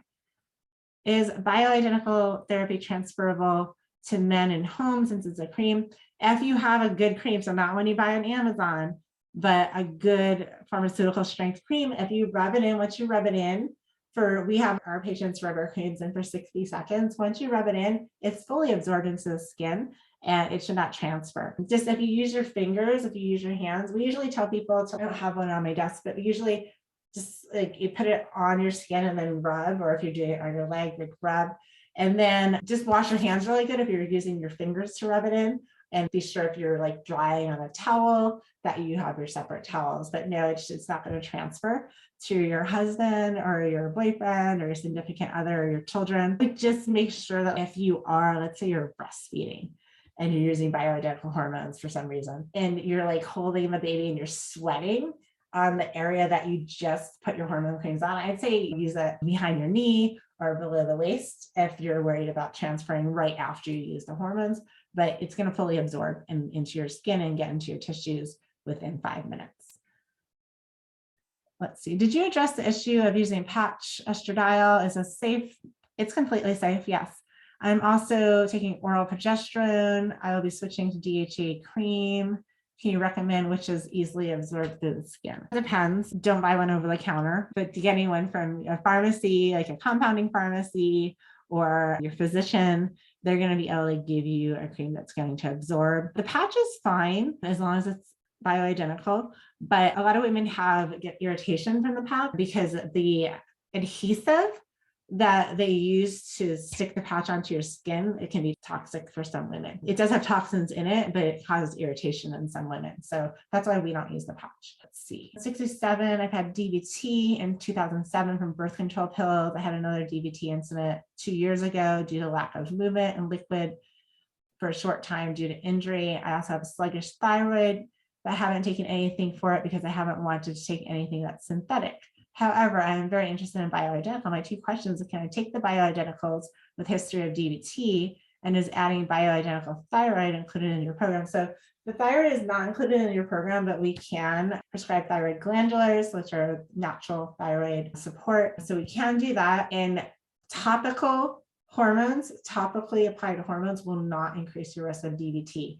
That happens when oral, mostly oral progesterone is taken, and then it causes clotting factors, to the clotting proteins basically, to be manufactured by the liver, and that is what increases the chance of clotting and stroke. So topical hormones do not have any increased risk of DVT, so they're completely fine for you. Do you recommend BHRT during perimenopause? Absolutely. Or should I just try to balance my hormones with herbal nutrition and lifestyle support like estrus sense and black cohosh? Or progesterone only would be better? So it depends. If you're, some people in perimenopause, depending on the stage, they have adequate levels of hormones and they just sometimes need estrogen detox, or they need symptom relief. So all the things that you're recommending, like the black cohosh and the herbs, those will help with symptom relief. They're not going to change the level of your hormone. The best time to balance your hormones or to support hormone replacement is as early as possible. So as soon as you start noticing symptoms, irregular periods, it's a great idea to get your hormones tested. And if you need a top off of those hormones, normally it's going to be progesterone first, maybe testosterone and DHEA if those are low. Some women are low, some women are high. Keeping your hormones balanced, that's going to stave off a lot of the issues down the road. And then should your periods start getting further apart, you stop ovulating, your estrogen declines, then we can add an estrogen later. But it's completely up to you. So it's your own personal opinion. If you want to try with the herbs first, that's completely fine. We do not push hormone replacement on anybody, but if it were me, I would definitely start with the progesterone. That's what I've done. I've started with the progesterone, a little bit of DHEA, and then I'm probably going to start with estrogen as soon as I think I need it. But right now I don't need it yet. Let's see, I had vaginal hysterectomy 30 years ago, but my ovaries were not removed. I'm almost 62 now. I have not had any hormone therapy of any kind. What improvements can I expect and when? It depends on what your symptoms are. So there are like over 40 symptoms of menopause and hormone deficiency. Depending on what your symptoms are, you will see improvement in many of those once you balance your hormones. Depending on where your hormones are right now, it's hard for me to say what you're going to see, but common things that we see improved are reduction of hot flashes, reduced anxiety and depression, improved sleep, improved sex drive, restoration of vaginal tissues and moisture, energy, improved digestion, improved immunity, lower cholesterol, improved blood sugar. Gosh, the list goes on and on. Reduced aches and pains because the estrogen lubricates your joints. So many things. More youthful appearance. The list goes on depending on what you have. I'm 72 and went to what I thought was an OBGYN for bioidentical hormones. Oh, I hope it was an OBGYN. Instead, she said it isn't necessary and I am on estrogen gel pump and progesterone pills. It didn't help my symptoms, but she doesn't think testing is necessary. Are the pills natural progesterone or synthetic? They could be either.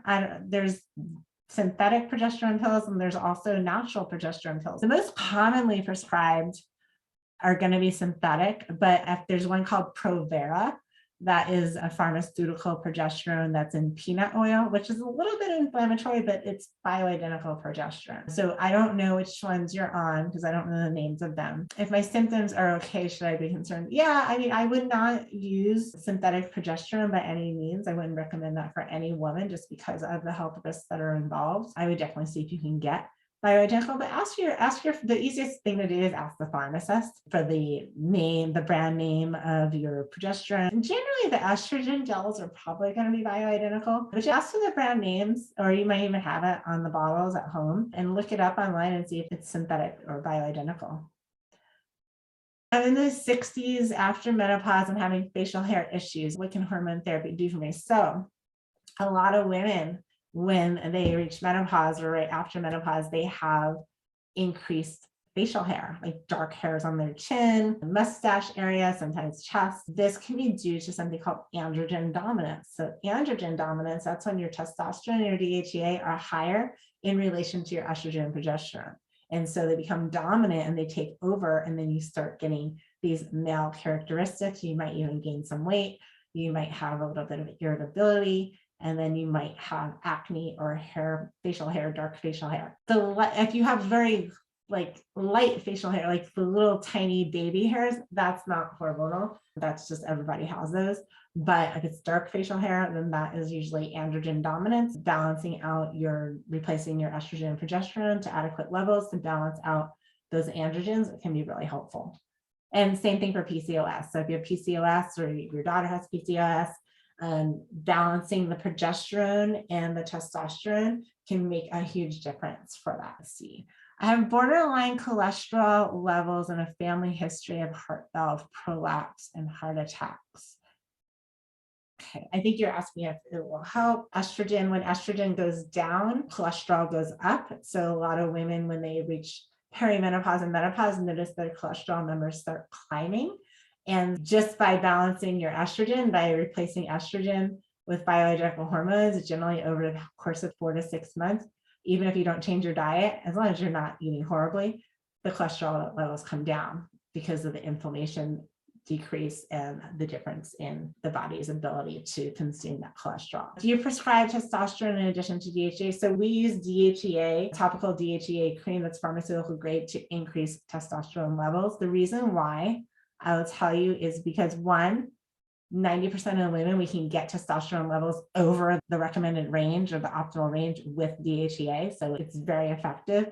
But 2, testosterone is not FDA approved in the United States for women, or in the UK for that matter. We can't legally do it private in this format. It is sometimes prescribed off-label in a one-on-one consultation with a doctor, but we cannot do it legally in this manner. However, like I said, we can get your testosterone way over the range that we want it to be using topical DHEA cream because it's pharmaceutical strength. And we don't have any issues with that. And there's less side effects. So there's less chance of having the facial hair, the hair loss, the weight gain, the aggression and irritability, and the negative symptoms of high androgens when we do it this way. And you also get the benefit of the anti-aging DHEA.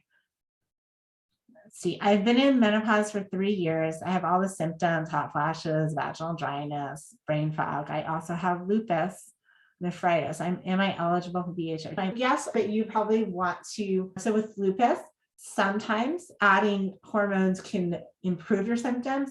And sometimes if the hormones are too high, they can make symptoms worse. So you always want to start on a more conservative dose and use the lowest possible dose with your symptoms to see how you do. If you notice your lupus symptoms are improving, then we can go a little bit higher. But yes, we do have lupus patients who are doing very well on hormone replacement therapy. Is estradiol vaginal cream bioidentical? Yeah, it could be. If it's straight estradiol, it probably is. When you say topical, does that mean inserted vaginally as well? So topical, yeah, so topical is rubbed on your skin. Vaginally or mucosal is vaginally. We do both in our practice. And so yes, topical, when I say like for risk of clots, vaginal is also okay. So vaginal and topical are good routes. So vaginal dosing of estrogen and progesterone or even DHEA, only very tiny amounts go systemic. So you're really just getting the benefit of the vaginal tissue health and the moisture, but you're not getting all of the other benefits. Okay, my question would be, instead of taking 100 milligrams of oral progesterone, what would you recommend dose-wise for topical? So 100 milligrams of oral progesterone is equivalent to about 20 milligrams of topical progesterone. The reason for that is because the oral progesterone has to go through your mouth, down your throat, into your gut, and then it has to be processed by the liver. And then after all of that happens, then the metabolites of progesterone go to your tissues and have the action. topical that goes into your skin, into your bloodstream, into the tissues. So you can use much less of it. However, oral bioidentical progesterone is not bad for you. So if you're currently taking that and you're doing well on it, then that's completely fine. But we do find that in order for many women to get enough progesterone, they have to go up to 200 to 300 milligrams of progesterone, and that starts to cause some nausea, some digestive issues, some bloating, and weight gain, and stuff like that. So the topical does work a lot better for a lot of women. All right, so let's see where we're at time-wise. So we're almost 2 hours now. So I'm going to just answer a few more questions, and then I will do another one of these because I see that there is a huge demand for questions to get answered. I will continue to do these. So let's see, I'm 51. I'm probably slowing down, but haven't really had any menopausal symptoms bother me yet. Does that occasional brownie blood color necessarily mean anything? Okay, so you're getting a little bit of spotting, that's brownish blood. All that means is it's like older blood. So it's just like the remnants. There's nothing wrong with it. I would not worry about that. It's very normal. Especially a lot of times women at the start of their period will have a little brownish color blood and then it'll turn red. Yours just is never turning red because you're not having a full period. So don't worry. I usually have both yam cream and molecular progesterone complex by mouth. Neither were prescribed. Is it okay to take both at the same time? I don't know any women using HRT. I'm looking for just a general response, approval, or reason why both might not be a good idea. So yam cream, even though, so bioidentical hormones, USP, United States Pharmacopoeia hormones are extracted from a chemical structure inside of either wild yam or soy, and it's called diagenin. So that's extracted from the yam. So the yam is not existing anymore. And then that diagenin, a couple of the little tails are taken off, so the hydrogens and the carbons, to make what's left identical to the hormones in our body. So taking a cream that's wild yam cream will do nothing for your hormones unless it has USP hormones in it. So I'm not sure what you mean by that. And I can't really give you an okay for hormones that you've ordered online without any medical supervision. So I don't want to really advise you on that because I can't. Let's see, I had a radical hysterectomy at 36. Oh, I think we talked to you already. Yes. Okay. All right. Address side effects versus benefits of hormone cream for vaginal atrophy.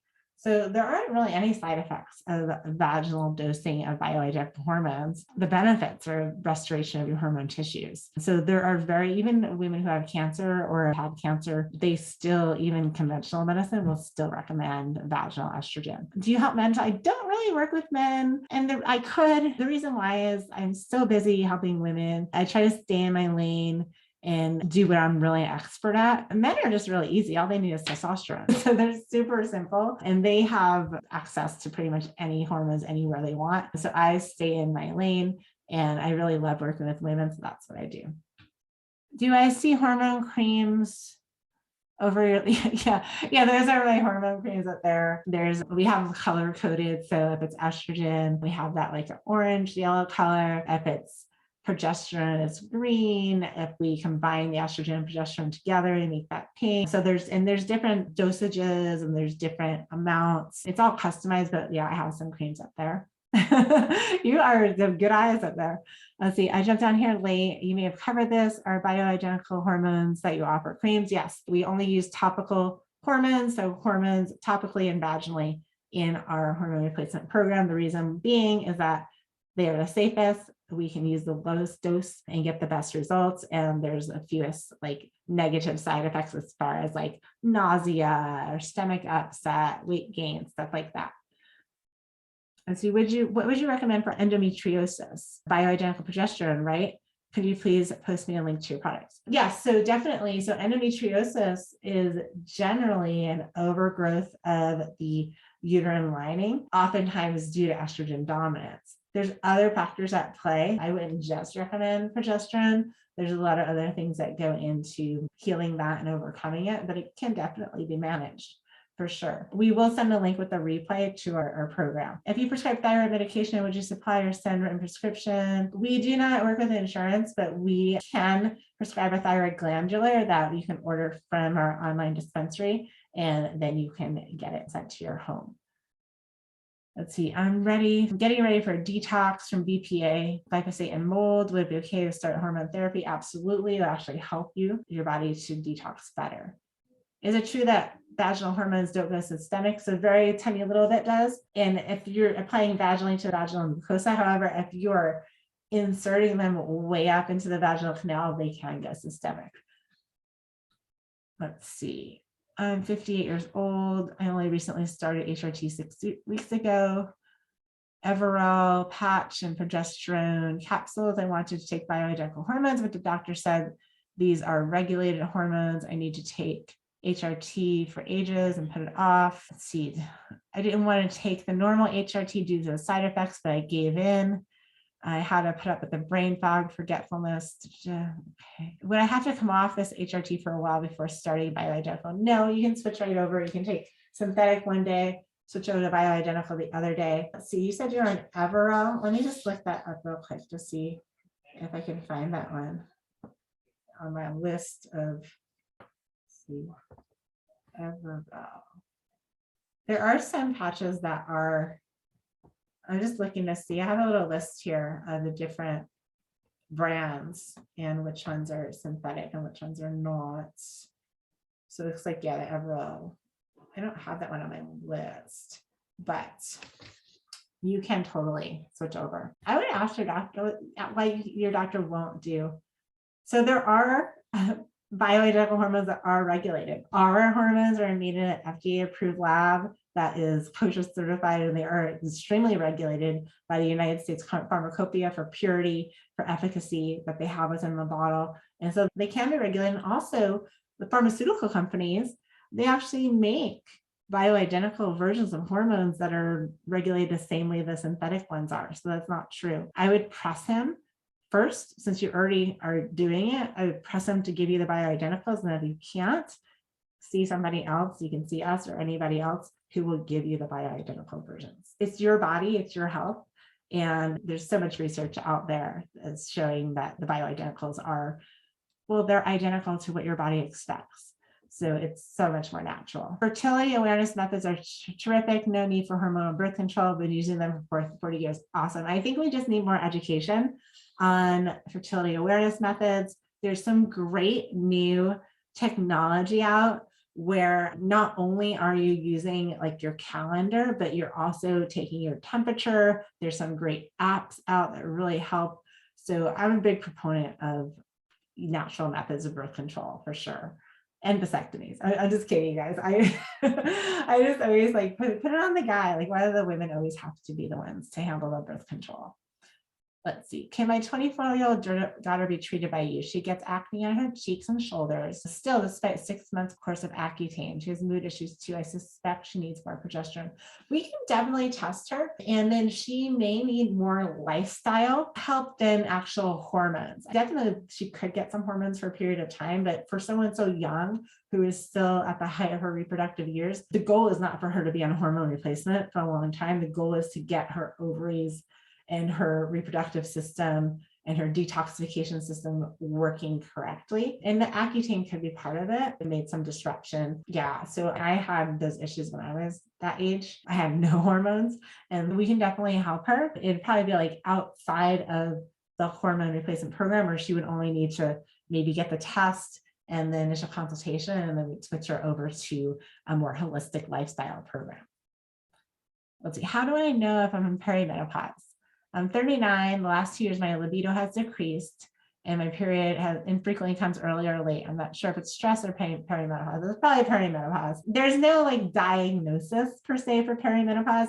All it means is it means around menopause. So the time around menopause. If your periods start to do some weird stuff, come early, come late, stretch out, skip, become irregular, that's the first sign of perimenopause. Typically mood issues or sleep issues, libido, vaginal dryness, those are all common in perimenopause as well. I would say you're in perimenopause. Do you use a Dutch test in your practice? Absolutely. We do use a Dutch test. We really love the Dutch test for looking at hormone metabolites. Will it be available outside of the BHRT program? Yes, it is available as an add-on. It's also available on its own standalone, and any of our standalone testing always comes with an interpretation and a game plan. Dutch test would be great even for the 24-year-old. That can be a great way to look at hormones and pathways and see what's going on. We don't use a Dutch test for testing topical hormone replacement, however. The reason is because hormone metabolites are not a great way to test for topical hormone replacement, because you're not actually measuring the actual hormone itself. You're measuring urinary metabolites, which have not been proven to actually be a great way to measure. And even if we compare them to testing that we do, you don't really see, you can have someone on like 100 milligrams of topical progesterone and it won't show up in the urine. We don't use that, but we do use it in our practice as a general test. Yeah, so bioidentical oral estrogen, any oral estrogens are not recommended. They can cause dangerous metabolites, which can cause DNA damage and be a segue to cancer, but they can also cause heart disease and other risks as well. So oral estrogens, never do it. Most doctors don't recommend oral estrogens anymore. I know in the UK, they've stopped recommending estrogen orally completely. But here in the United States, a lot of doctors are, unfortunately, most doctors are 17 years outdated in research. And it takes that long for the research to come out. And then it's trickled down through the whole medical system and then become standard of care. And then doctors to actually start using that information. Your doctor, it's on him to read research, to stay up to date. I have alerts on my computer every morning. I wake up and I've got all the latest studies on menopause, the latest studies on hormones, all the latest studies on BHRT and synthetic hormones. And I'm constantly reading and educating myself as to what is the newest in research. And most doctors, unfortunately, are using research from 17 years ago, which is not the best. If I get progesterone via a capsule from a compound pharmacy, it's progesterone 200 milligrams, taking one each night. Is this also bioidentical? If it's from a compounding pharmacy, I'd say it's probably bioidentical. Most of the time, compounding pharmacies are only going to use bioidentical hormones, but it could be synthetic, so ask your pharmacist for sure. What happens at the end of 1 year in the hormone club? Do we continue at the same cost and testing every 4 months? Or can we safely stop using HRT if we choose not to continue? Absolutely, but all of that. If you choose to continue, it'll be the same price that you've locked in. We'll still continue testing every 4 months. Or if you want to stop, you can stop. I don't know why you would stop though, if you're having good results, but yeah, you don't have to stop. You don't have to continue. So it's just an annual. So after the year, you can choose whether to continue or not. And then if you choose to continue, you'll lock in that price. Okay, if a woman starts BHRT, how long would she be advised to stay on it? In New Zealand, we're generally taught to ideally stop it after 5 years. Okay, the reason for that is because they are referring to that information is based on synthetic hormones. So synthetic hormones have a lot of side effects and they can be very dangerous for you. So you only want to do them as short as possible. So you only want to be on hormones to handle your horrible menopause symptoms and then get off them as soon as possible before you do a lot of damage. Bioidentical hormones are life extending, they're bone building, they're heart supporting, their brain helping. So these hormones you can stay on for as long as you want to, and most women will stay on them their entire lives. So there's no time limit on bioidentical hormones. When dosed properly, when delivered the right way, so not oral, topical, dosed appropriate for your levels, having follow-ups done, so not DIYing it, when it's delivered and dosed appropriately for you, and managed by a medical professional who knows what they're doing. Okay, so all right, it's 2 hours now, so I'm going to actually cut it down. I'm going to shut it down because I've got to feed my son. He's 7 years old. He probably wants dinner, but I see there's so many questions. I'm going to download the chat and the Q&A, and I will try to use that for videos and content. And you can always email support@glownaturalwellness.com. I'll put that in the chat if you are considering the program and you just need some questions answered. You know, I didn't realize there was going to be so many questions. I should have started this earlier. I'm just going to put the support email in. I will do another one of these probably next week. So if you didn't get your question answered, hopefully we'll get it then. What I'm going to also do is have a way for you to ask the question ahead of time. That way I can have a bunch of questions ready to go. Is hormone deficiency ever related to autoimmune thyroid? Is more your immune system. So it's has more to do with gut health and environment than it really has to do with your hormones. If I join this program but need to switch to the Glow program, do I still need to keep paying? We can switch you over. Yeah, you can switch over to a different program if you'd rather be in a different program. If you don't want the hormones, but you want the lifestyle. Let's see, just email us at support@GlowNaturalWellness. Would you adjust hormones through your program to prevent heart disease, osteoporosis, dementia, or just symptoms? All bioidentical hormones do help to prevent all of those. Naturally, when you're on ideal levels, adequate levels for you, you will be preventing heart disease, osteoporosis, and dementia. I combine those two together. And you're also going to be healthy with your symptoms. Another question about the Wiley protocol. We don't do that. I'm wondering if it might be possible to try to get off antidepressants if I'm working with your programs.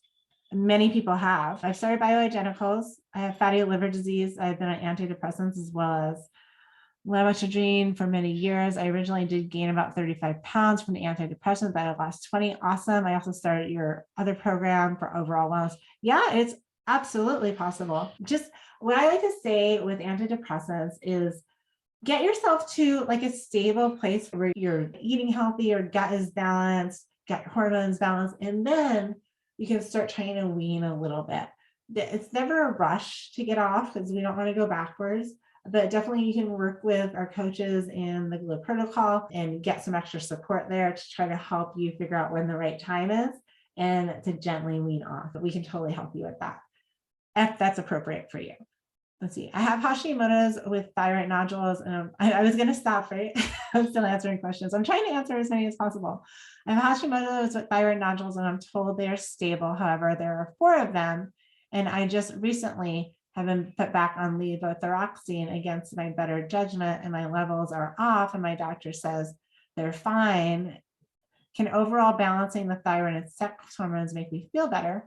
I have no energy and don't feel well at all. Yeah, I would probably recommend getting a thyroid test just to see where your levels are at. Levothyroxine is T4, but you might also need some T3. You might do better on a thyroid glandular. And for Hashimoto's, that's an autoimmune condition. So healing the gut, reducing inflammation, looking for any triggers and removing those can all really help. And then of course, balancing your estrogen and progesterone can help support proper thyroid health as well. With nodules, 90% of them are benign. A lot of people have nodules and that's not a big deal, but it's good that you're getting them monitored. But you shouldn't feel horrible. You might have low energy due to low hormones. You might have low energy due to a lot of things, and it could be partially your thyroid. It could be because you don't have the conversion of T4 to T3. So there's a lot of things. Can you explain the hormone at the end of the month? All that means is that we usually have you take 3 to 5 days off your estrogen and progesterone at the end of the month, at some point during the month, but we usually do it at the end of the month so you can remember. And all that does is it gives your estrogen and progesterone receptors a break, a chance to refresh and renew and get ready to accept the hormones again. The DHEA and testosterone, you don't have to cycle those. The reason why we do that little hormone break is because we don't want you to get resistant to your estrogen and progesterone. That can happen if you never take a break. And then you have to keep adding hormones, adding more for the same benefit. And then that takes a toll on how good they work. It's just a 3 to 5 day break. Not everybody does the break. It's a case by case scenario. Some women do a break every 3 months. It's just a little refresher to prolong the longevity of the results. It's because when we were cycling, and naturally when we would produce hormones for our ovaries, the first 3 to 5 days during the month, we didn't really make any estrogen and progesterone. So that's what our receptors are used to. And so we do everything in our practice as naturally and as closely mimicked to what the body would expect. And it seems to work the best. Can menopause cause you to become pre-diabetic? It does make you more insulin sensitive. So meaning you have a higher chance of being it makes you more insulin resistant. Yeah, basically your blood sugar can tend to go up just like your cholesterol when your estrogen declines. And so we do see improvement in blood sugar numbers with hormone balancing. Okay, I'm 55, postmenopausal, I have a very healthy lifestyle, plenty of energy, good skin, hair, etc. Congratulations, that's awesome. The only symptoms I have are no sex drive and pain with sex. That alone would be worth it. But I'm curious if this program can negatively affect me since I feel great, better than when I was a younger woman. You might just need lower doses of hormones. You might need some vaginal hormones. No, it shouldn't make you feel worse. Having better hormone balance should not make you feel worse. I wouldn't imagine. Anything is possible, I guess. But no, because we wouldn't replace the hormones that were fine. And I would say definitely estrogen, progesterone, and testosterone all help with sex drive. And estrogen is really important for the vaginal moisture and to reverse the thinning of the skin that causes the painful sex. So I think that you'd be fine. I don't think there'd be any negative symptoms. Do you know how to read a Dutch test? Absolutely. Let's see. I had a total hysterectomy in 2012. Started VHRT. I think you mean BHRT. This is VHRT, but I think that's what you mean. Probably typing fast. I had a history of endometriosis and estrogen dominance. I'm taking estradiol gel, progesterone pills, waiting for a testosterone cream. I'm taking DIM plus IC3.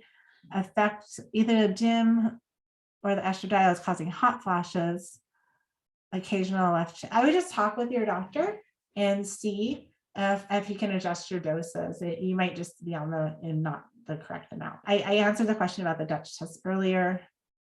Okay, thank you I will read this about the closed captioning for the Zoom, and I appreciate the help, and hopefully we can make things better in the future and have that closed captioning. All right. I understand I did not get to all the questions because there's so many, but I'm going to honor my family and we're going to end the Q&A now, but I promise to do another one. And if you have a burning question that you did not get answered, just go ahead and email me at support@glownaturalwellness.com.